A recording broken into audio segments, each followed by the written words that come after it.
నేను ఒకటే అడుగుతున్న రాష్ట్ర ప్రభుత్వాన్ని, ఇప్పటి వరకు మొత్తం వడ్లు మీరు కొన్నది ఎంత, అన్న వడ్లు వచ్చినాయన్ని, ఎంత బోనస్ ఇచ్చిందో చెప్పండి.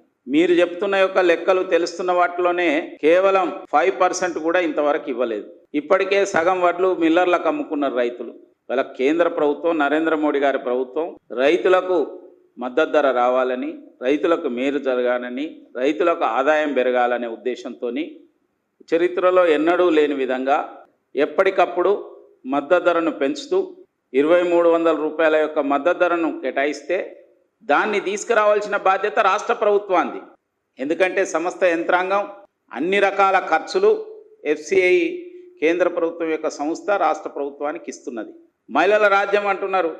నిన్న మహిళలకు అన్నపొట్లలో ఇసిరేసిన విషయం అన్ని యొక్క సోషల్ మీడియాలో, మిగతా ఛానల్స్లో అనేక వాటిలో కూడా వచ్చింది. మాటలు చెప్పుకొని బతకడం నేర్చింది ప్రభుత్వం. ఉద్యోగాలు ఇచ్చినామంటారు, చేయని పనులన్నీ చేసినామంటారు. ఇంకెన్నిసార్లు ఒట్లు పెట్టుకుంటారు అంటున్నారు. ప్రజలను మోసం చేయడమే కాదు, దేవుళ్ళను మోసం చేస్తున్న మొట్టమొదటి ముఖ్యమంత్రి రేవంత్ రెడ్డి గారు. మీకు ఇష్టమైతే మీరు సోనియా గాంధీ కాళ్ళు మొక్కండి, మీరు నీళ్లు నెత్తిన పోసుకోండి, స్నానం చేయండి, మీరు పొర్లు దండాలు పెట్టండి, మాకు అభ్యంతరం లేదు. కానీ తెలంగాణ బిడ్డలను పొట్టన పెట్టుకున్న యొక్క మీ కాంగ్రెస్ పార్టీ, మీ సోనియమ్మ ఎప్పుడైతే యొక్క ప్రకటన వాపస్ తీసుకున్నారో దాని కారణంగా జరిగిన యొక్క అనేక మంది బలిదానాలు గుర్తు లేకుండా ఇవాళ వాళ్ళ గులాంగా నువ్వు పనిచేస్తానంటే మీరు చేయండి. కానీ భారతీయ జనతా పార్టీ అధ్యక్షుడు కానీ, కిషన్ రెడ్డి గారు కావచ్చు, మిగతా నాయకులు కావచ్చు, దేశభక్తులు, ఇవాళ దేశం కోసం ఆలోచిస్తున్న యొక్క వ్యక్తులు, నిరంతరం నీలాగా పార్టీలు మార్చి అధికారంలోకి వచ్చిన యొక్క వ్యక్తులు కాదు.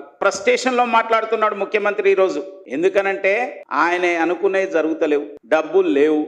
ఆయనే చెప్పిండు 18,500 కోట్లు మంత్లీ వస్తే 13,000 కోట్లు అందులో జీతభత్యాలను వడ్డీలకు పోతున్నాయని. మరి డబ్బులు లేని దానికి ఇన్నిటికి నేను ఇన్ని ఖర్చు పెడుతున్నా, మూసీకి 1,55,000 కోట్లు, దీనికి అన్ని వేల కోట్లు, దీనికి ఇన్ని వేల కోట్లు అని ఒట్టి ప్రకటనలేనా ఇవి? డబ్బులే లేవని నువ్వే చెప్తున్నావు. అప్పులు ఇప్పటికే ఎక్కువైపోయినాయని మీరే చెప్తున్నారు. మేము లంక బిందెలు అనుకున్నాం కానీ ఇనుప బిందెలు ఉన్నాయని మీరే చెప్పిండ్రు. మరి ఎట్లా చేస్తారు? అంటే ఇవి అబద్ధ మాటలేనట్టే కదా. ఈ యొక్క ఫ్రస్ట్రేషన్లో నువ్వు ఏది మొదలు పెట్టినా ప్రజల నుంచి తీవ్ర వ్యతిరేకత వస్తున్నది. మీరు చెప్పిన మాటలు నెరవేర్చలేదు కాబట్టి ప్రజలు తిరగబడుతున్నారు. ఇవాళ భారతీయ జనతా పార్టీ గురించి మాట్లాడే నైతిక హక్కు మీకు లేదు. ఎందుకంటే బీజేపీ ఉద్యమంలో ఉంది. ఆ రోజు ఉద్యమంలో మీరు లేరు.